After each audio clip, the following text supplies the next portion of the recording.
This time on Gamers Week podcast. The big budget upcoming return of Crazy Taxi will be an open world, massively multiplayer game, Sega has said. Does Crazy Taxi have enough depth in its gameplay to keep people that interested that long? I don't know. Yeah, maybe what it turns into is the plot of Taxi Driver. You looking at me? You're right. You talking to me? You're talking to me? For an extra $5.99, you can get the De Niro skin. I would totally play that. I don't buy skins, but I pay $6 for that one. Absolutely.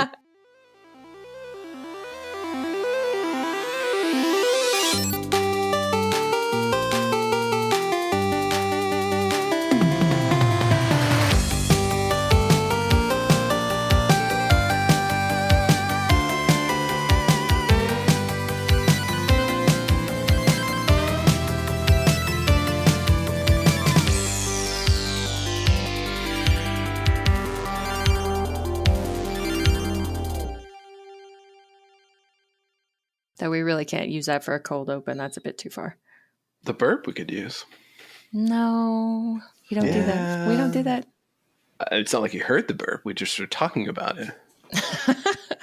And then like somebody who just been listening the last 2 months would say, is that all these people ever talk about? Bodily functions. Yes. Yeah. Of all types. Bodily functions and fluids. Pig fluid fans here. Like a love boat. Love boat. See, you can use this. You saying that we can't use this as a cold open, and then everything it is. Why we're giving you gold? That's my way of like priming the cold open. I just tell you guys we can't use what we already had, and then you come up with something else. It's the lubricant to a good cold open. Lubricant always is a good thing if, things are a little cold.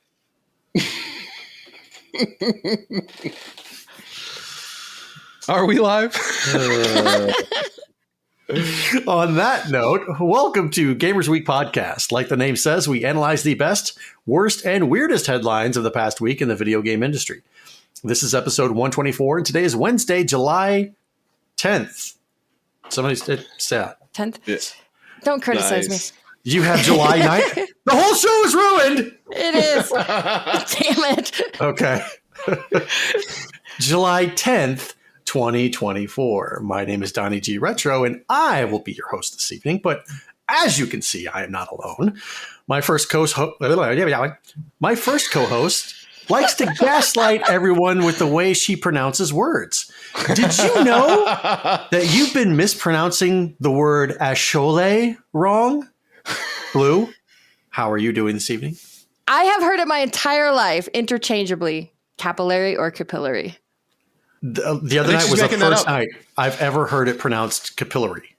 Just not as cultured as me, I guess. I guess. I'm just, I haven't been around the world like you have.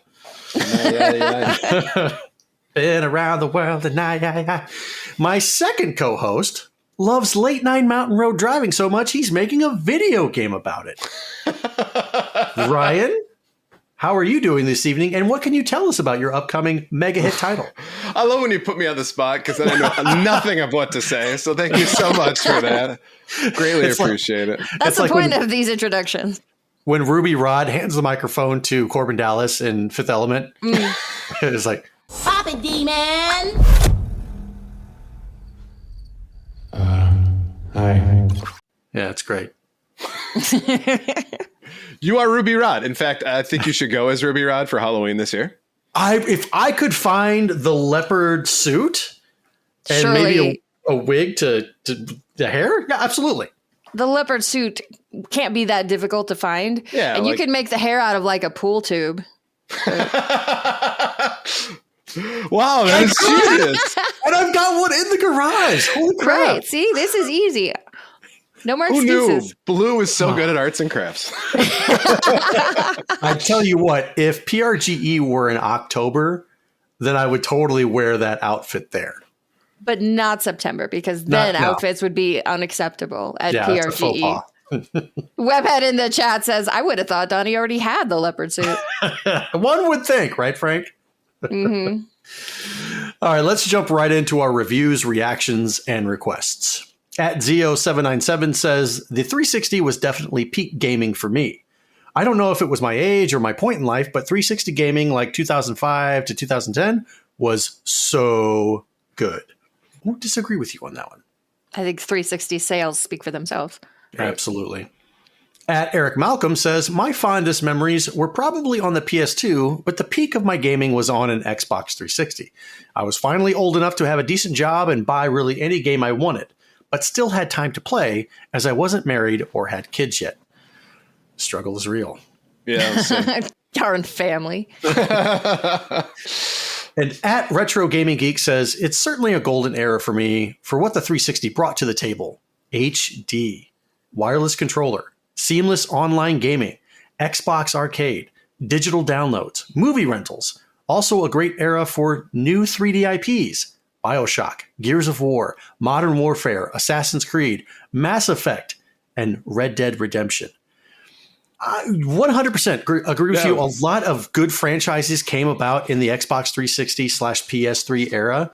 But what I think is telling is how many studios are still making these franchises as their thing that's keeping them alive. Like, what is Ubisoft without Assassin's Creed, really? Right. Uno? No, it's the Rabbids. They can survive on Rabbids. All right, let's take a look at our patron shoutouts. All right, well, we couldn't do what we do without the help of our gorgeous patrons. Here are the generous folks supporting Gamers Week on Patreon. Love Retro BTW, Steven Sand, Ramboski, Terry Kinnair, Doongie Forever, A Gill 2020, Ducks in Disguise, Don't Make Me Pull Over This Car, Sir Coffee of Houseblend, first of his name, Hybrid Divide, Maddo1606, You Fall Before Me, Davey PGH, The Red Ox PDX family, including Shanna and Luke, Zach Hugethang, Number One Blue Six Voice Fan, John Baran, Sassy Sony's Bouncy Quackers, Evo Lust, Rai's Secret Best Friend, Mega Retro Man, Gamatroid, Moradib, Michael LeKite, Emo-esque, Bill Tucker, The Real Retro Game Brews, Fruitcakes Pickled Pepper, Ducks with Thick Thighs, Wizard of Zardoz, Bobson Dugnut, Loudmouth, Retro Blast Pat, BNT Zillaguy, The Mad Milkman, Seven Castle Forest, Crunchy Kong, Sheriff Snacks, and Frank Grande. If you like what you hear today, we really hope that you do. Please consider joining us on Patreon. Your support helps cover the cost of producing the show, as well as other cool stuff we'll be doing like prizes and giveaways. You'll also gain access to our bi-weekly patron-only bonus cast called Gamers Week Uncut, Patrons with Benefits. Visit patreon.com/gamersweek or follow the link in the show notes to learn more. And that's right, I brought it back for Sassy Sony. Yeah, I apologize, Tony. That's not how it was written in the script. He's improvising now. Is that what we're doing? Needed to come back. F it, we'll do it live. Thanks, Ryan. Let's go ahead and take a look at our headlines this week. This headline segment is sponsored by the Retro Game Club podcast. It's a fantastic family-friendly retro gaming podcast. In each episode, Rob and Hugh pick 2 games to play and discuss, as well as news, interviews, and other topics. Right now, they're playing through Robotron and Rad Racer. Visit them at retrogameclub.net or follow the link in the show notes. Yeah, Robotron's a great arcade, don't get me wrong, but I have so many fond memories of Rad Racer because it was one of those original black box games that you could get on the Nintendo. And the thing is, it came with the 3D glasses, right? So if you hit select, it would make them 3D. Now, when I first started on Twitter, like 2015, there was a guy who was streaming on Twitch that I used to watch all the time. And to be honest with you, I can't even remember his name now, but he was playing Rad Racer and I was like, oh, if you get 3D glasses, it turns 3D. And immediately the guy ordered a pair of 3D glasses and I explained to him, I was like, it's not that great. Like, you didn't need to go out and buy a pair. So he bought ones that were like plastic, like a legitimate glasses with 3D different colors. So the red and the blue.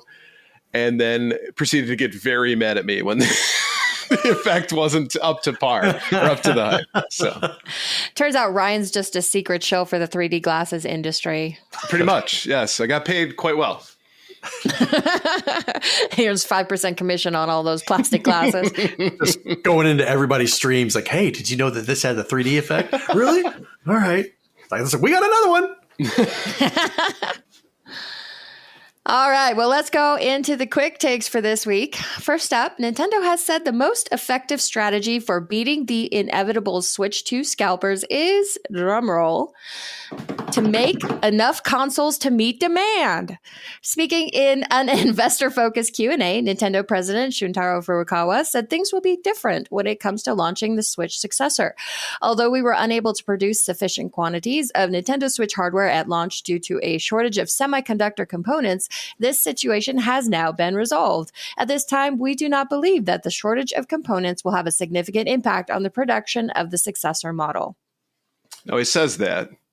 But years ago, there was that ship that went sideways in the Suez Canal. Right. Stopped global traffic. The other one is Taiwan is the biggest producer of semiconductors in the world. And they just so happen to be in like the crosshairs of China at any given moment. So China's going to sabotage the Switch too? I wouldn't put it past them. They're not exactly fans of Japan. They hate video games, though. So for them, they would love this kind of stuff, right? Yeah, this is right at their wheelhouse. I guess because when you think about all like the scalpers that organized into, scalping groups to more efficiently make more money and yeah, Donnie, look away. Don't let anybody see your guilt. To more efficiently, essentially cheat people in the secondary market for this stuff. And you know what? I don't think that you can, especially at launch, fully prevent scalpers from happening. I mean, that's just it's the nature of the beast. Mm-hmm. And this is going to be huge. People are really anticipating the Switch 2. So there's going to be no shortfall of demand for this thing either. Now, I say that without them like introducing what it is. Who knows? It could just be another 3DS and people won't be into that. I don't know. I'd be into that. Like normal people wouldn't be into that. So yeah, you will certainly have a secondary market. The one thing that'll be the difference is it's just how long that market lasts. And probably not that long. Right. Well, we saw with the PlayStation market when that came out was months. I mean, even a year years. Worth, right? It was probably 2-3 years before you could reliably buy a PS5. Right, in the store. Right. And they're doing it the right way. You're just never, ever going to completely take out the scalper market. No, that's true. Like I think about Android Pocket coming out with those new, like they had the clear versions and they had the glow in the dark one. And I tried to buy the glow in the dark and I had one in my cart, classic scenario. I had it in my cart and in the process of hitting checkout, it was gone. Poof, it was gone. And then I went straight to eBay and the listings are full of the glow in dark ones that people just bought and turned around and decided to flip. When there's money to be made, people are going to do it. Of course. No question. I hope that the Switch 2, whatever it ends up being, is just so freaking prolific that all these scalpers end up like having to default on their mortgages because they deserve it. She's talking to you, Donnie. Yes. I sold 2 PS5s and 2 Xbox Series X's. That's it. That's all. Justify your actions. It's fine. Just a little. I made just a little bit of money. I wasn't like some of these guys that I knew back then that were on Discords that got all the heads up. I'm like, oh, this Target is getting a shipment. This Walmart's getting a shipment. And next thing you know, they'd be there at like 6 o'clock in the morning, walking out with a shopping cart full of PS5s, and then making at least $200 or $300 on each system. So I wasn't going that far. Yeah, Donnie's one of the good scalpers. Is there such a thing? He was only making a little money off of it. Yeah, not like those guys. I dabbled. All right, next up, Xbox proudly claims no console needed in a new partnership with Amazon, which brings Xbox Game Pass to Fire TV as a low-cost, convenient, and portable option. It's been confirmed that the app will be available on the 2023 Fire TV Stick 4K Max and Fire TV Stick 4K, which cost $59.99 and $49.99 respectively. You'll also need an Xbox Game Pass Ultimate subscription, as well as a Bluetooth-enabled wireless controller, but it's definitely cheaper than buying a whole new console. Here it is. Here it is. It's starting. Dongle time. Dongles. Dongle. Dongle. Hey, Drake. Let's go, baby. Yeah, I'm interested to see how well this works. If that's always been the thing, is we wondering how well are games going to stream, and so this will be a good proof of concept. How will they stream on not a gaming machine? Right. But they are certainly using one of the most powerful servers out there with Amazon. Let's be honest. Mm-hmm. So that whole like AWS thing that they've got going on, of course, it's definitely one that could take the traffic. I'm not saying that they're going to see a lot of sales of this, or that people are going to flock and start buying Fire Stick TVs just to play Xbox. I personally don't see that being a huge draw. Yeah, if you somehow like had no other way to play video games, is this the thing that's going to get you in? Right. And I mean, the low cost of entry certainly helps. It's like $59 to $49. So 50, $60. Not terrible. Wireless controller, $79. What is that how much it costs? Is the wireless costs $80? My Switch Pro controller was like $60. Yeah. Or $49.99. So it wasn't that terrible. But again, way cheaper than buying an entire console. Absolutely. Or buying a PC for that matter. So you can get a Xbox wireless controller for $44 at Walmart. And that will connect up to this? I don't know. That's just the thing that popped up on Google. I'm not looking at the specs. Gotcha. And with a Fire Stick, if it needs to be updated, that's a software thing. But even if you did have to go and get a new one, that's $50. That's not you don't have to drop another $399 for a console. Right. Killjoy says it's the gateway dongle. Just easing it in. Easing it in. If they're successful with their partnership with Amazon, what's to keep Google from doing the same thing and relaunching Stadia, as their dongle? Because Google has the same kind of resources that AWS and Microsoft Azure have, the computing, the cloud storage, all that stuff. So Google could very well come out with their own stick or dongle and partner with Xbox, or probably not Xbox because of Amazon, but maybe partner with Sony or something. I doubt that'll happen, but I don't see that happening. Or maybe Google will partner with Sega. Because that will be all the hits, everybody's going to go right to that because Sega would certainly bring the resources and the audience that would make it attractive. An attractive deal to Microsoft. Why are there 500 digital Plinko or Pachinko names in this? Well, because Xbox was working on its own dongle and then shelved it for whatever reason. So maybe they just thought, Amazon already has this tech. Let's just use their tech instead of trying to make our own. Right. Which probably makes sense. Smart option. Honestly, their best play is to get out of the console market anyway. So if they don't have to also utilize their own servers as well, that's a pretty low cost option for them. They're basically just become a new Steam, more or less. Especially for a company that has lost money on every single console that they've sold. So as long as this works out, we probably won't see another iteration of an Xbox console anymore. Yeah, well, and Game Pass, has its own struggles, which is a nice segue into our next one. Right. Microsoft is raising the price of Xbox Game Pass 25% and introducing a new subscription tier that does not include day one releases. As of July 10, the platform holder's top Xbox Game Pass Ultimate tier, which includes PC Game Pass, day one games, back catalog titles, online play, and cloud gaming, will increase in price to $19.99 per month, up from $16.99 per month. Significantly, Microsoft said that starting this week, it will retire its Xbox Game Pass for the console tier for new users. This will soon be replaced with a new $14 $14.99 standard tier, which will include access to a back catalog of games and online play, but no day one releases or cloud gaming.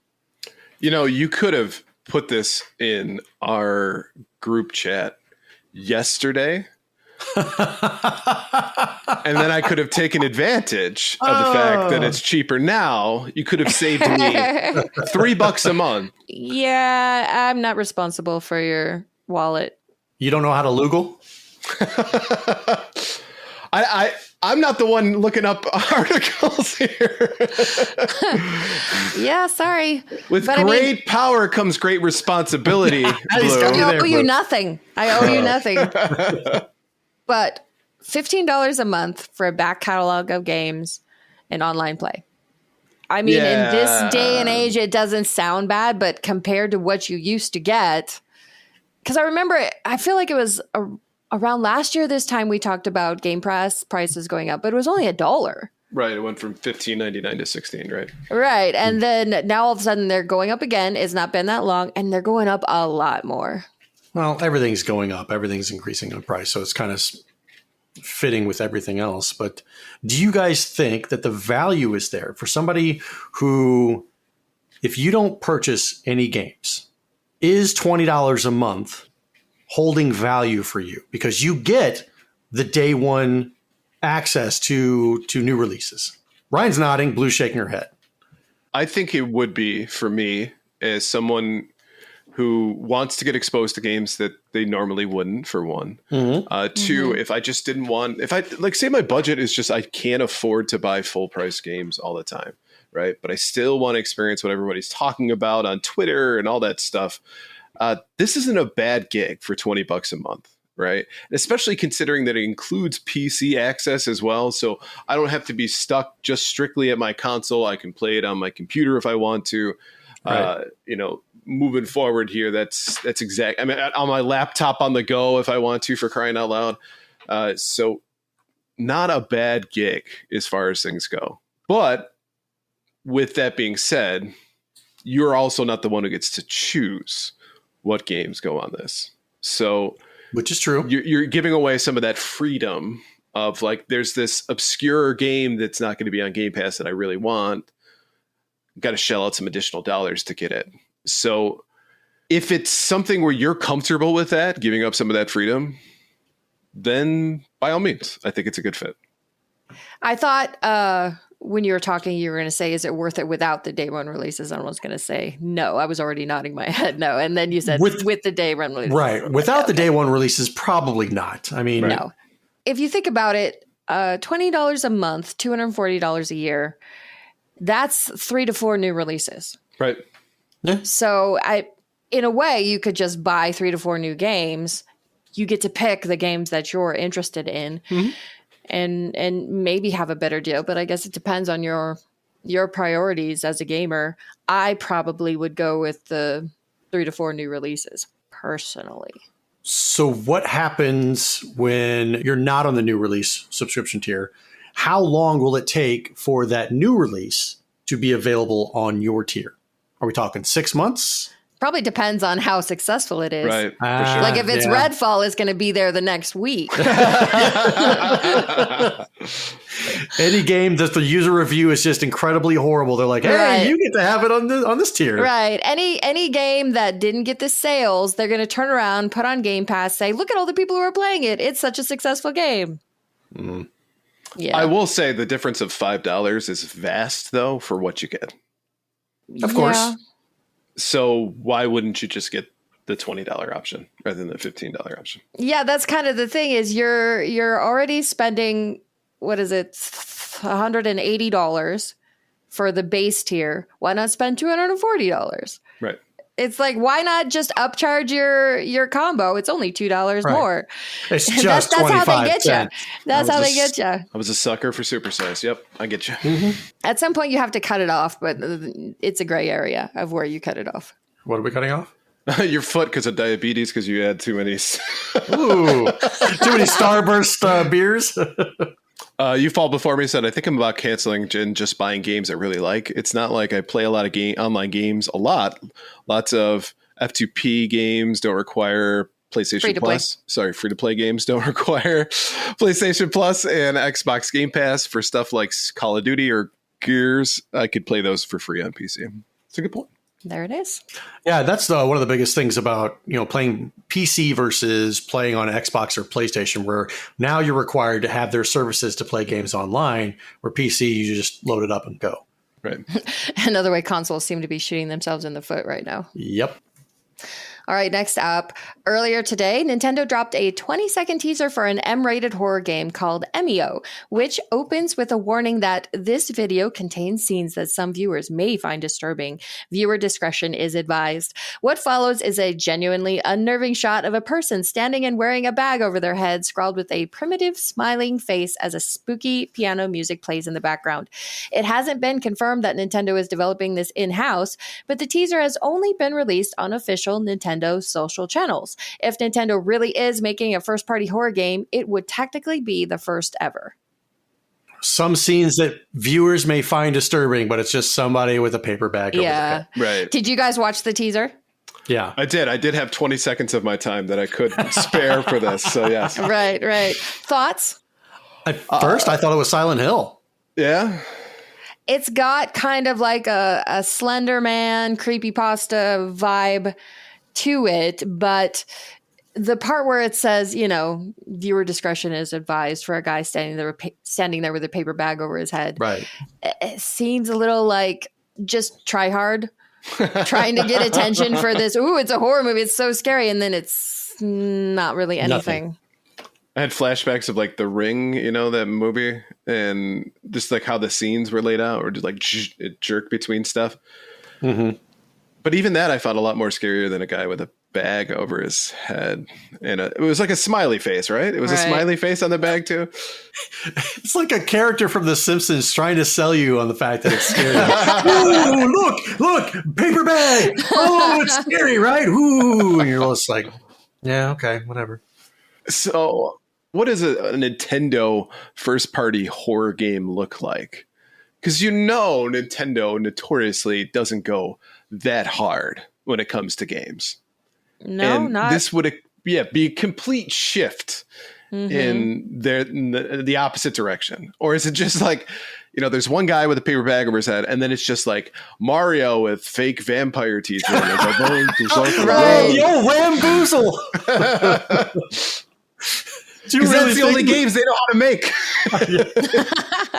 Do you really think we were going to make an M-rated game? Okay. Let's think about this. So let's say you're the best and the brightest of the game developer world. You've been recruited by Nintendo. Nintendo, of course, has their brand to consider, and they want to make family-friendly stuff. But you're so creative and you have so many ideas and you want to do something else. And maybe in your spare time, you make your own like adult games, horror games, whatever it is. So just because they don't make them, it doesn't mean they don't know how to make them. Is this like how Disney was in the porn business and nobody knew about it? Is this what we're getting at? Probably. Take a look back at Nintendo and their earliest days and the whole Senate hearings and all that stuff, calling Night Trap filth and yada, yada, yada. We're never going to allow that kind of stuff on our console. And look what they're doing today. And now they're getting ready to make a mature rated video game, first party from Nintendo. I think we should recognize that the whole like Night Trap will never be on a Nintendo system thing, that was just marketing. Because not at the time, no. Because if you look at Nintendo and what the games weren't that. I think what she's saying is not necessarily marketing in the broader sense, but we're trying to position ourselves as being the good guys. Right, because video games were being considered bad. So they were like, no, we're the good video game company, just like the good scalper. We're the good, the good video game company. Our games aren't from Satan. If video games hadn't been controversial at the time, I don't think they would have bothered. They'd be like, yeah, Night Trap, whatever, all the games. Yeah, you're probably right. They were just selling it. I mean, they had horror games on like the original Nintendo or the original Famicom and stuff too, that were fairly gory and stuff like that. But of course, I feel like that's more accepted in Japan, though. Of course. But anything that would come over to the U.S. lost all of its iconography and stuff. So, for example, Wolfenstein 3D on the Super Nintendo. Surprisingly, the fact that you're killing Nazis, not a whole lot of Nazi symbols in the background. Of course. Well, and the whole thing with Mortal Kombat. Yeah. And so, I mean, but they would take out crosses out of stuff. So even like Castlevania is missing certain crosses in the background and stuff like that. So they were very sensitive to the American, we'll say, sensibility. Prudiness. Nintendo After Dark. Right. I mean, I'd love to see what they come up with. I'm so skeptical at this point, just from who they are. It's hard to tell anything from a 20-second trailer. It didn't sell me, but they have my attention. There it is. We're watching Nintendo. You had my interest. Now you have my attention. All right. Next up, the big budget upcoming return of Crazy Taxi will be an open world, massively multiplayer game, Sega has said. According to translations of the development team's quotes, Sega is currently testing how Crazy Taxi's traditional gameplay works in multiplayer with unspecified new mechanics. Job adverts on Sega's recruitment page note that the game is being developed in Unreal Engine and that Sega has high expectation for the game's success globally. The publisher previously described the project scope as AAA, indicating it is placing plenty of resources behind it.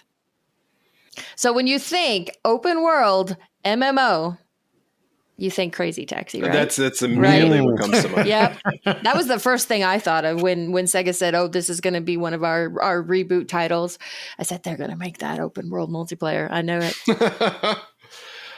Does this sound GTA to you at all? Yes, that's exactly what I was just getting ready to say.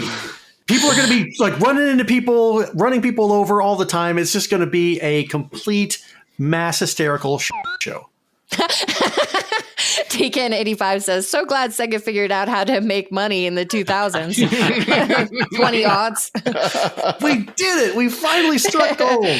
Yeah, this sounds like a marketing team that said these kinds of games generally make money. What IP do we have that would be the closest fit? Crazy Taxi? Okay, shove it in there. I don't mind it as long as I get new Offspring music. Is Offspring still making music? Yeah, I'm sure Offspring was the first people they called. Geriatric Offspring. You watch your damn mouth. This feels like a money grab. Oh, yeah. Does Crazy Taxi have enough depth in its gameplay to keep people that interested that long? I don't know. I mean, correct me if I'm wrong. Didn't it start off as an arcade game and then they ported it over to consoles? Yeah. So it originally was not intended to have like a fully baked out story and stuff. Maybe but that's okay. Yeah, maybe what it turns into is the plot of Taxi Driver. You looking at me? You're right. You talking to me? You're talking to me? For an extra $5.99, you can get the De Niro skin. With the mohawk. Totally I don't buy skins, but I pay $6 for that one. Absolutely. Just to let you know, The Offspring has a new album coming out in October. Well, there you go. You don't need to play. Brand new single out right now. So maybe this will be on the Crazy Taxi multiplayer game. Question. Yes. Is this the Sega Super game? Have we finally gotten to the Sega Super game yet? Oh. I think the Sega Super game is it's like the cake. It's a lie. They're just going to keep dragging on this lie. It's going to be like 2050, you know? Yep. It's right around the corner. We swear. I don't think it exists. I don't think it ever will exist. All right. Well, let's mark that at 4523. She said the Sega Super game does not even exist. So I feel fairly confident in that prediction. All right. Next up, Once Human currently sits at a mixed rating on Steam, thanks largely to the game's controversial terms of service. The multiplayer open-world survival game launched yesterday, giving players their first look at the extensive list of information the game asks players to agree to, including first and last name, title, prefix, email address, telephone number, social media accounts, friend list, nicknames, postal address, date of birth, age, gender, country, region, government-issued ID, debit or credit card details, account details, billing address, among other things. In response to the criticism, NetEase issued a statement saying, "Our privacy policy also clearly states how you can exercise your rights to manage your personal information by contacting our in-game customer services. We have recently revised our privacy policy with the aim to improve clarity and transparency, which will be published soon." We were totally planning on stealing your identification. Yeah. I was thinking, this is not nearly a good enough game to try to throw its weight around like this. You have to be a really good game. You have to be like Warzone level good, where you can talk people into putting like kernel level security on their own computers in name of Warzone, and they'll do it without question. So I just had to make a really good game and then ask people to put their social there and then just steal all that information. Yep. Sell it on the dark web. Oh, God. Print money. Yep. For the right game, people will do that. But Once Human is not the right game. Hey, NetEase, how about no? Are you kidding me? The amount of data they want from you to be able to play a game? Government issued ID. Right. Especially with the rate that all of these companies get hacked, and they will get hacked. Right. If they're asking for this information, they will 100% get hacked. And guess what? There will be a class action lawsuit, and then you'll get your $1.05 for If you're lucky. Your free credit monitoring and all that shit for a good year. Screw that. I'm so sick and tired of all these companies that get involved in this, and we the consumer don't get anything back from that. Free credit monitoring, yada, yada, yada. We don't give a shit. There should wholeheartedly be huge, extremely huge penalties and fines for companies that don't safeguard your data and end up getting compromised. So much so that company can go bankrupt. And let's be honest, with this hitting the news and people are aware now of all the things that they required. If I was a hacker, I'd be like, that's easy pickings now. Right. Absolutely. I know what I'm targeting next. Right. Yep. All right, let's do our last quick take. Beloved actor Danny Trejo recently revealed what his favorite video game is, and it's much more wholesome title than audiences might expect. On National Video Game Day, the Machete star tweeted a selfie of himself with his all-time favorite game, the family-friendly Animal Crossing: New Horizons. Trejo's history in the video game industry goes back as far as 2002. When he made his gaming debut as Umberto Robina in Grand Theft Auto Vice City. He went on to appear in a duo of Def Jam fighting games before making another major appearance in Bethesda's popular RPG, Fallout New Vegas. His most recent appearance was just this year in Like a Dragon: Infinite Wealth, where he portrayed secondary antagonist Dwight Mendez. You think you know somebody. Wow. This to me fits Trejo surprisingly well. He's a fantastic actor. He always plays that gruff guy, but like everything that you see of him outside of his acting, he always just seems really nice. Now I say that, and there's video of him recently punching a guy in the face. So maybe he's not 80 100%. years old. Right. But it just seems to fit for some reason. Like he is just his own person, and he wouldn't care that you didn't think that he would like Animal Crossing: New Horizons, and he probably just does it to relax, right? Because it's a nice, relaxing game. But man, good for him. Good for Danny Trejo for being able to go on social media and say that, and just be like, I don't care. I wonder what sort of drapes he chose for his house.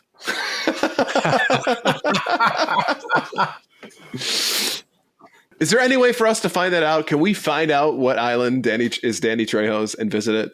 Can we do that on stream one night? Like, just don't you have to be invited? Like, I don't play Animal Crossing, but I thought you had to be invited to somebody's island. Can we reach out to Danny Trejo's publicist and see about getting him as an interview for the Gamers Week podcast? Somehow I feel like he's a little bit above our pay grade. You never know. You never know.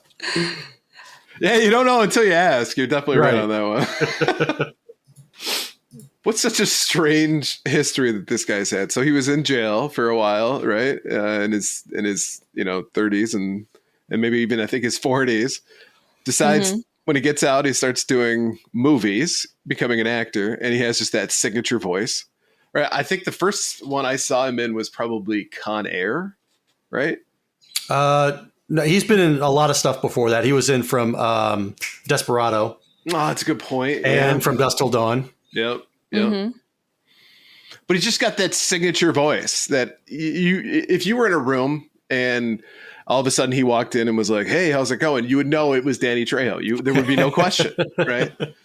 It's like Harry Carey, like, "Hello, Harry Carey here." Like, Harry Carey here. You would know that instantly that is that person. So, if the moon was made out of cheese, would you take a bite? Good thing you said yes, because I was going to come at you like a tornado and nails and teeth. Wow. So I'm on IMDb and was trying to scroll to the beginning of his credits as an actor, and it just keeps going. Holy. Clearly not suffering from a financial perspective. No. So his first movie was Project A in 1983. Ooh, wow. That's okay. That's going back. Never seen it, but it's before I was born. And then where he just did, it looks like that's an animated one, and he did a voice. And then next was 1985 Runaway Train as Daniel Trejo. Danielle Trejo. Danny was a good shift, I think.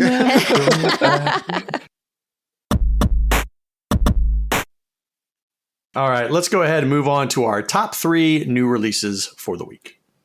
All right, starting off, the first one is Lifeless Moon on the PS5, Xbox Series X and S, PlayStation 4, and Xbox One. Lifeless Moon, the spiritual successor to the popular 2014 indie title Lifeless Planet, is a 3D platformer that puts you in the center of a mysterious moon expedition.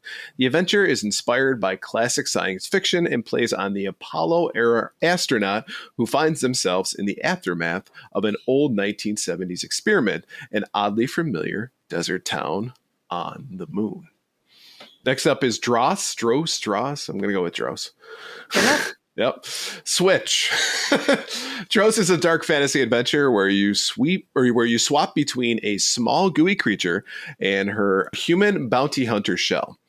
Explore freely through 40 unique diorama-like levels filled with strange characters, intricate puzzles, and hidden rooms and ancient collectibles. And last up, Angry Foot from PC. Anger Foot. There it is. It's the same thing. Let's be honest. I think that's George Costanza's dad's got Anger Foot, right? Serenity now! Anger Foot is a lightning fast, hard bass blast of kicking doors and kicking ass. Crash through, that's a terrible sentence. Crash through the caffeine fever dream of City. Clearing out, are you going to beep that one, or can we keep that one in? I'm gonna beep it. Okay, but I mean this reads like it was written in 1996.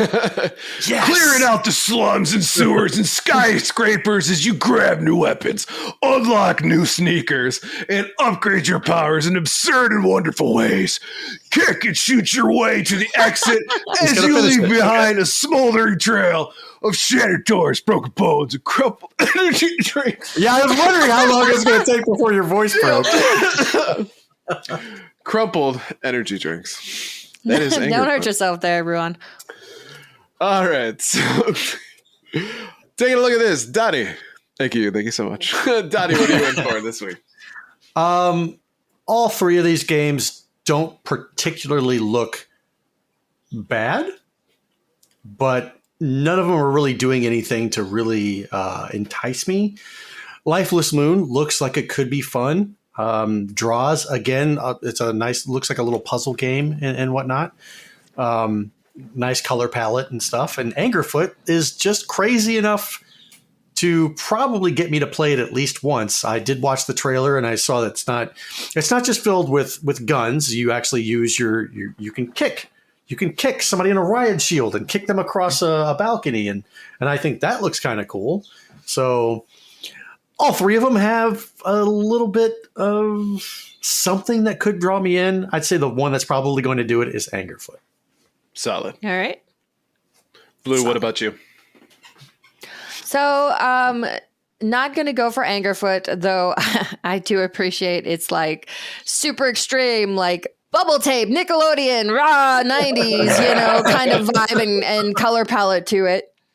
Lifeless Moon, it looks like it's like a third-person action game, but you explore and you solve puzzles. So even if it doesn't look that interesting on the surface, the gameplay is what I generally like. So I would keep an open mind about that and maybe check out some gameplay.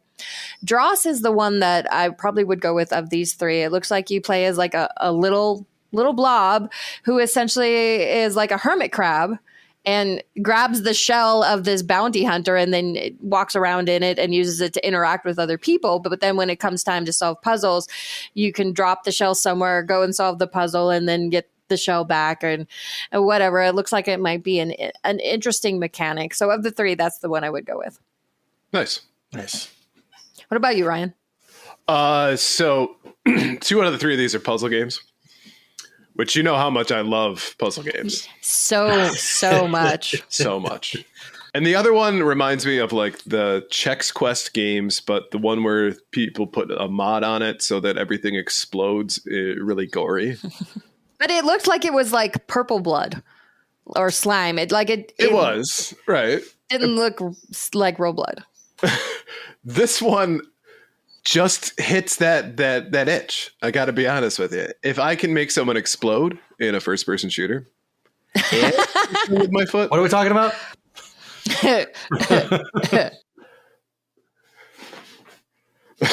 He doesn't have an answer. Had like 4 different answers competing in my head, and That's okay. We'll cut that part out. Right. It's fine. No, you won't. I know you won't. No, I won't. So I'll say this: Lifeless Moon. It looks interesting, but to your point, Blue, I think it's a lot of it is puzzle solving. It also seems to be kind of like a psychological game, right? Where you seem to be kind of becoming more and more mad, if you will, over time. It seems like. So while interesting and actually pretty good looking, no for a puzzle. Dross is all puzzles. That is just a puzzle game. It looks cool. It's got a nice art style, but oh my God. Like I don't mind puzzles when they're a part of a certain part of a game, when everything else is kind of connected by those puzzles. Sure.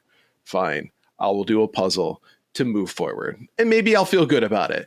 But if it is every freaking level that you got to go through, screw that. I'm sorry. I didn't like puzzle games as a kid. I don't like them now. So it just keeps getting harder and harder and harder. And there's no sense of accomplishment for me. I don't care. Oh my God, I solved all 40. Look at me. Like, I don't give a but well, you're smart. You're SMORT.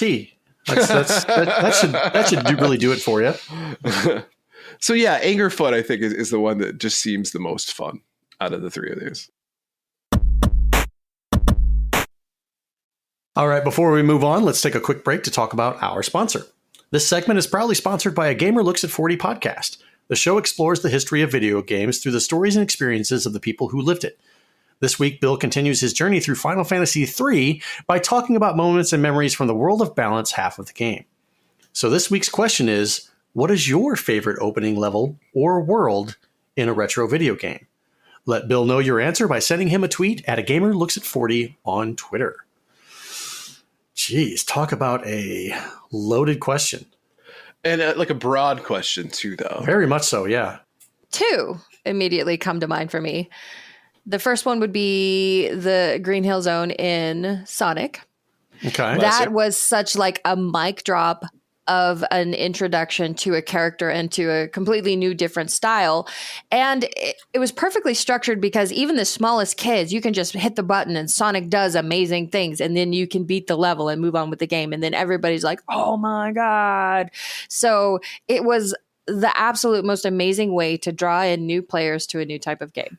The other one that comes to mind is the opening level of Super Mario 3, because there was that absolutely mind-blowing moment where you got the leaf and you said, what does this do? I don't know. You start running and you start flying. And you were just like, what is happening? I'm flying. And you discovered it yourself. They structured it in a way so that you would discover that yourself. And it was such an incredible moment of discovery and amazement. So those two are easily my favorite opening levels for retro games. Nice. I don't think I can top that. That's very well said. The one that hits for me, though, is Contra Hardcore on the Sega Genesis. Okay. It starts off with you picking your characters, and then the first level, you're in this like APC tank thing that is going 100 miles an hour. There is this heavy metal music playing in the background. And as soon as the thing stops, after it crashes through all these barriers, everything exploding, it throws you out. And if you're not hitting the shoot button right away, you're dead. Like, that's an introduction. And I'll tell you, every moment after that is just as intense. That is such a hard game, right? The name Hardcore definitely it captures that. And my goodness, it's just like nonstop action. The only time you're not experiencing action is when it's tailing your score between levels, and that's it. So you're wiping your palms because your hands right, are exactly. sweaty. Oh my god, it's so intense. So if anybody is looking for that, I would highly recommend. Just play the first level, and you'll know exactly what I'm getting at. TKN85 says, no one going to rep for the first level of Bubsy? No one? No one? Nope. we don't do that here. We don't do that here. We don't do that. The two that came to mind, and for no particular reason, were Metal Gear 1 and 2. 2 because of, well, actually, let me start with 1, because it was nobody knew what Metal Gear was about, and you're dropped in to this espionage game, this counterintelligence, sneaking around, all this stuff, and just it looked like a frickin' movie whenever it first started. So you're like, wow, this is cinematic-esque, and I get to be part of this. So it's kind of what people have always wanted to do while being at the movie, is like being part of that particular type of medium. And Metal Gear Solid 2 carried on. That first scene where you're walking across the bridge, you're like, oh, Snake is back, Solid Snake is back, and you're playing through the level on the not the cruise ship, but on the tanker ship, and then it switches to Raiden, and you're severely disappointed. And that's your favorite. I can't say that's my favorite. It's just two that come to mind. Another one would be BioShock. You know, how that starts and how dark it was. And you hear the splicers, the creepy splicers just running all around. You're like, oh my God. The ambience, the visuals, and the creepiness, just that really did it for me. We're on a whole other level, though, if BioShock is retro. It is retro now, isn't it? Or don't say that. Don't do that. Don't do that. Don't do that. All right.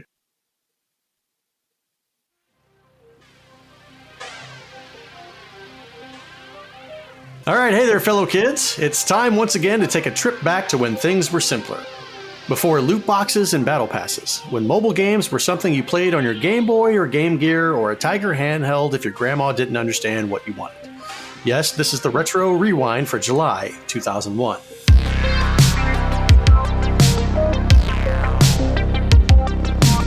Let's take a look at some of the top Billboard songs and their artists. Usher with You Remind Me. Christina Aguilera with Lady Marmalade. I could still go another 20 years without ever hearing that song. Right. Oh, man. I listened to that so much on the Moulin Rouge soundtrack. Of course you did. Yeah. Lifehouse with Hanging by a Moment. 112 with Peaches and Cream, which I don't know that song. Doesn't really. Yeah, I don't either. Mm-mm. Eve, Let Me Blow Ya Mind. Train with Drops of Jupiter. You know that song. Now she's back in the atmosphere with drops of Jupiter in her hair. Hey, hey, hey. Still no. Oh, okay, good. That was great, though.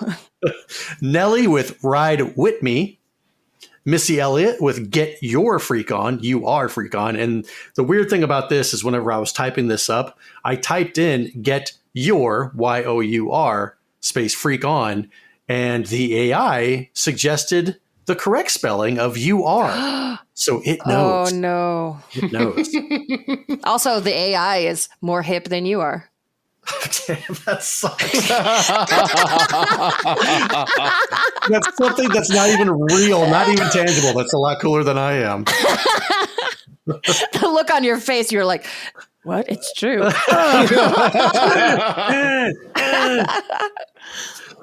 Little Romeo or Lil Romeo with My Baby, and the king of piss himself, R. Kelly with Fiesta. King of piss himself. Wow.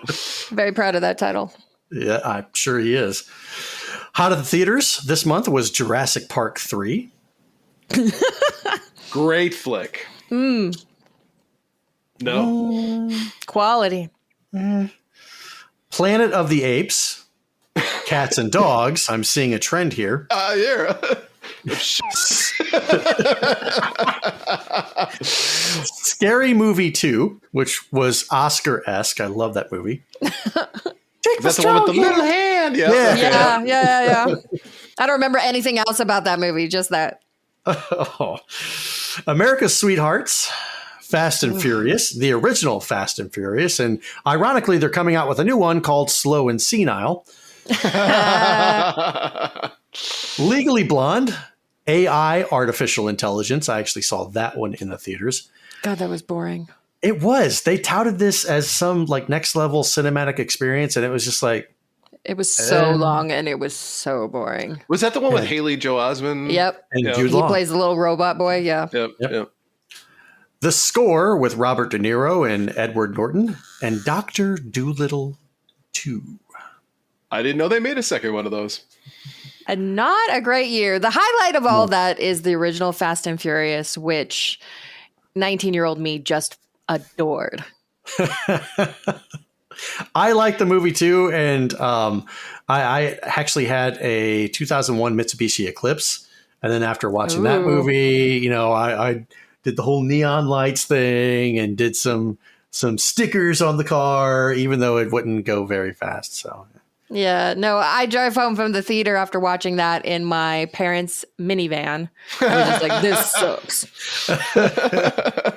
you watched? Oh, okay. It made it sound like you went to see the movie with your parents. But you were just No. I borrowed the car. See her like at 3 a.m, like installing NOS on her parents' car. Yeah.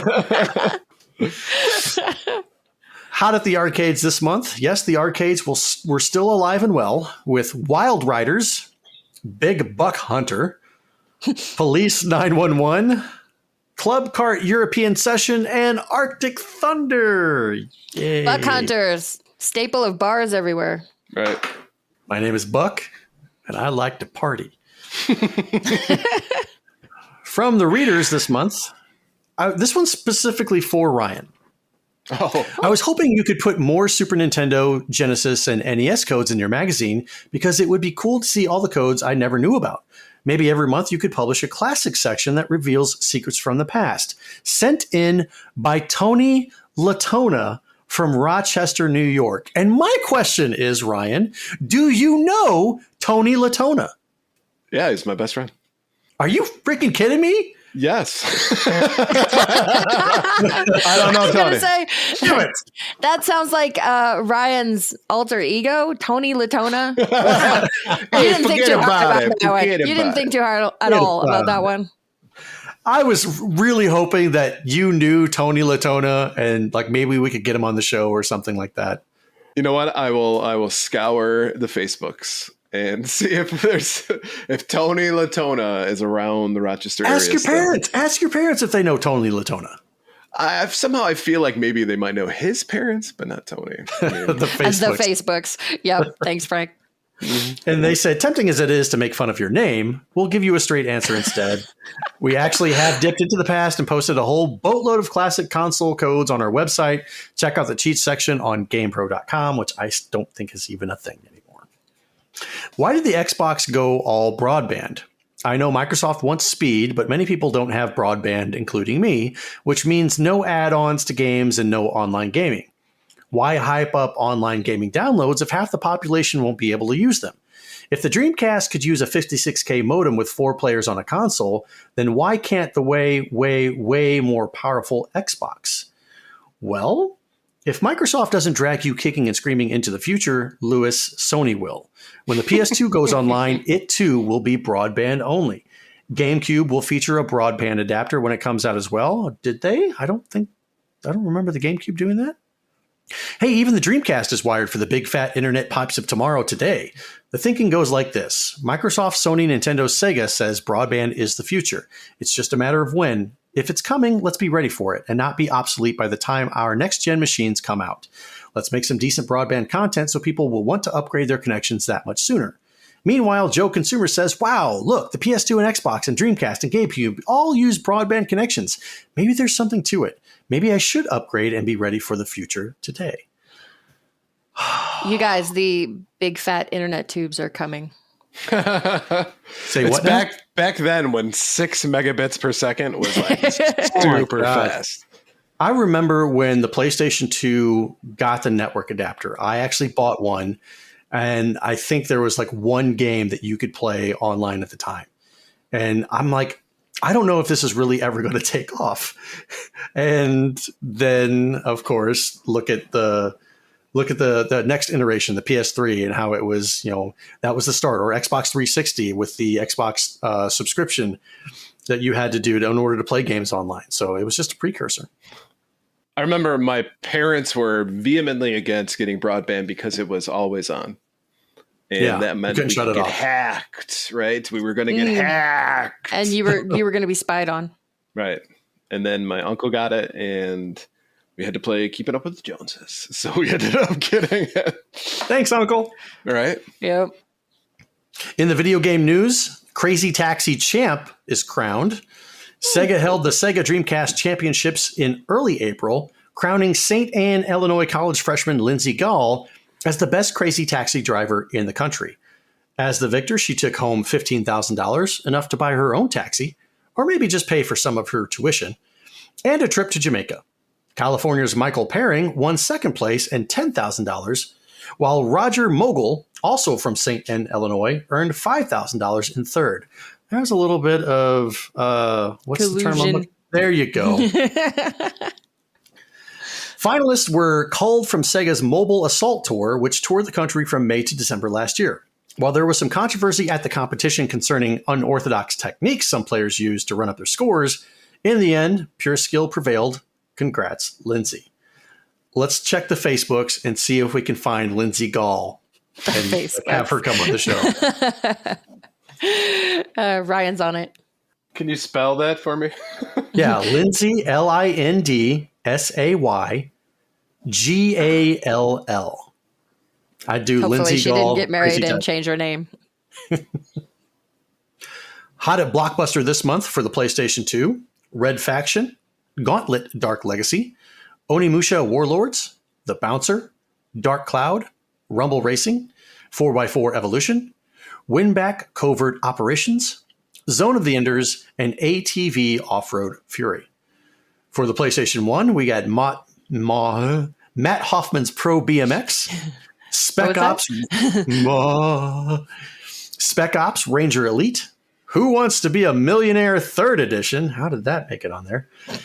Driver 2, Tony Hawk's Pro Skater 2, The Simpsons Wrestling, Rogue Spear, WWF SmackDown 2 Know Your Role, MTV Sports TJ Lavin's Ultimate BMX, and Digimon World 2.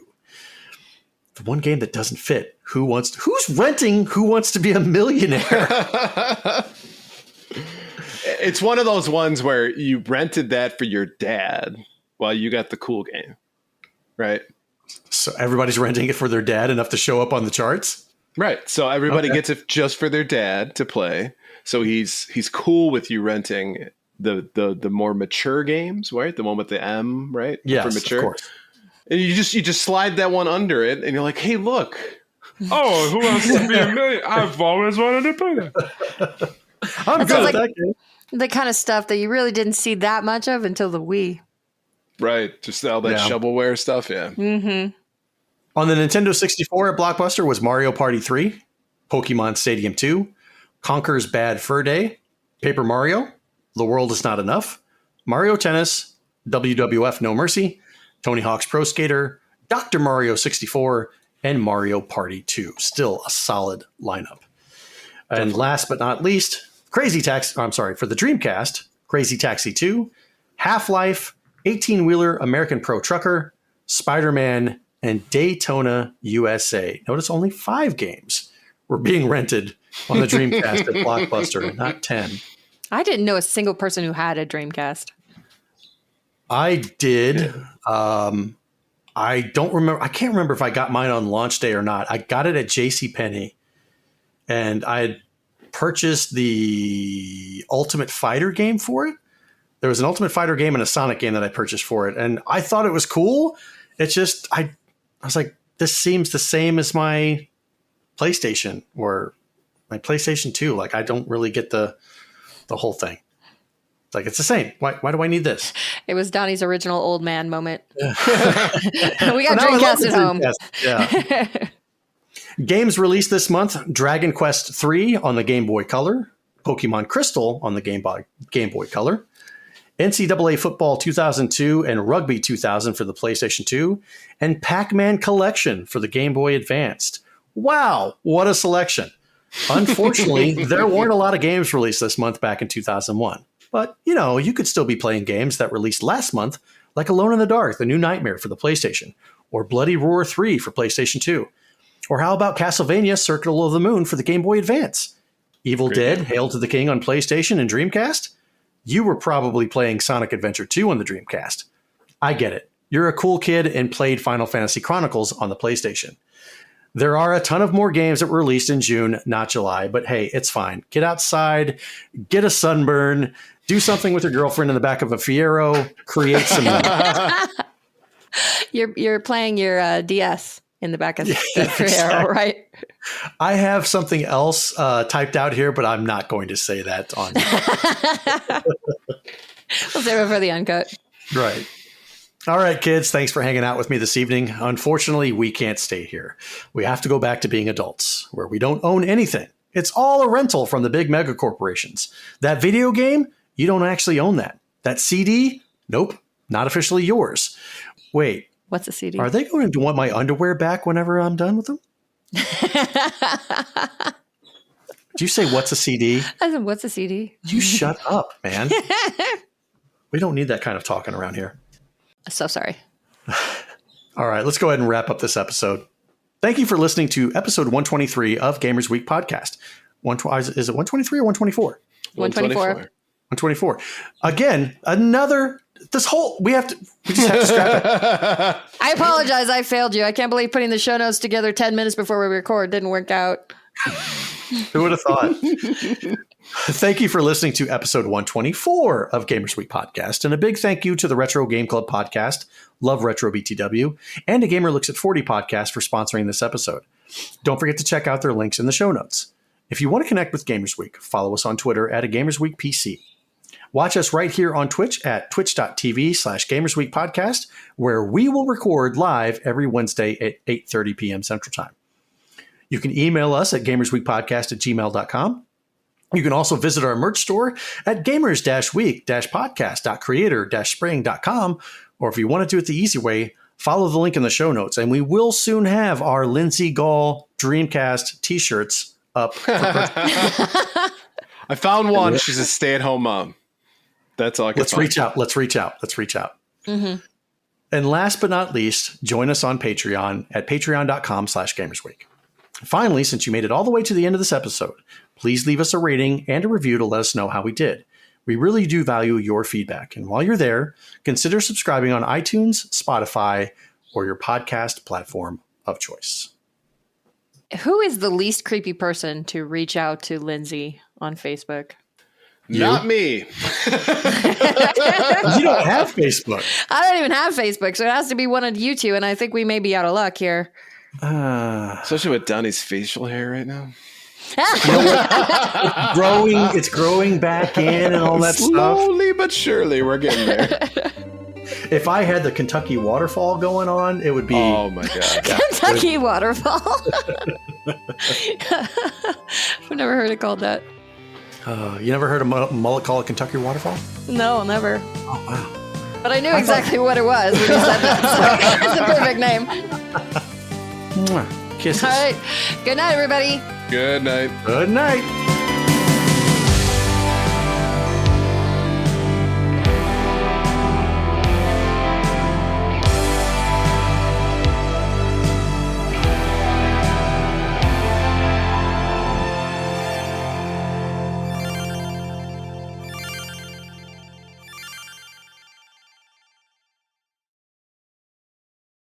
Whoa, TwitchCon San Diego tickets on sale now. No, thank you. Good Lord. That was from the deep. It was. To it. Right, Yeah. and there were layers, and it kind of extended out. It wasn't just a one blast, you know. I felt like there were chunks involved with that one. That gives it like the bass, the reverberation. Yeah. Just all them chunks rolled around it there. Yep. Welcome to Gamers Week Uncut. Welcome to Gamers Week Uncut. Welcome to Gamers Week Uncut, Patrons with Benefits. This is the unscripted, patron-only bonus cast with less editing and more dirty jokes. We don't know where the conversation will go, but we're sure it will be weird. This fish just went right on my nipple. And I'm just like, I Google Street Fighter 6. The first search result that comes up is people think they can see Ryu's in the Street Fighter 6 reveal. Listen up here, kids. You're not going to want to get one of those VDSTDs things, right? Make it fall off. When you go, grab a pro. You'll be doing it for America. that was perfect. If you want to hear weekly episodes of our patron-only bonus cast, join us at patreon.com/gamersweek.